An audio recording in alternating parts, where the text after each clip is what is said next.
Assalomu alaykum. Bugun sizlar bilan mashinaning eng muhim qismi dvigatel, ya'ni motor haqida gaplashamiz.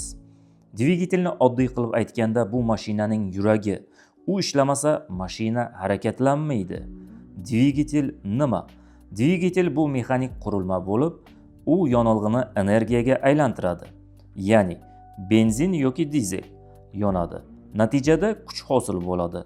Bu kuch esa mashinaning oldinga harakatlantiradi.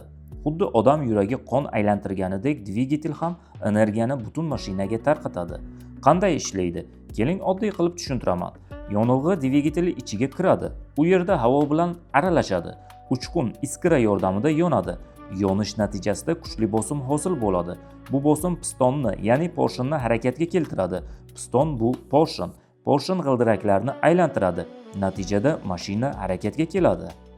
Nega muhim? Dvigatel mashinaning eng asosiy qismi hisoblanadi. Agar dvigatel yaxshi ishlasa, mashina ham yaxshi yuradi. Agar u buzilsa, butun tizim to'xtaydi. Shuning uchun dvigatelga vaqtida xizmat ko'rsatish juda muhim. Xulosa qilib aytganda, dvigatel bu mashinaning yuragi bo'lib, yonilg'ini energiyaga aylantirib harakat hosil qiladi. Agar video sizga foydali bo'lsa, like bosishni va kanalga obuna bo'lishni unutmang. Yana qiziqarli videolarda ko'rishguncha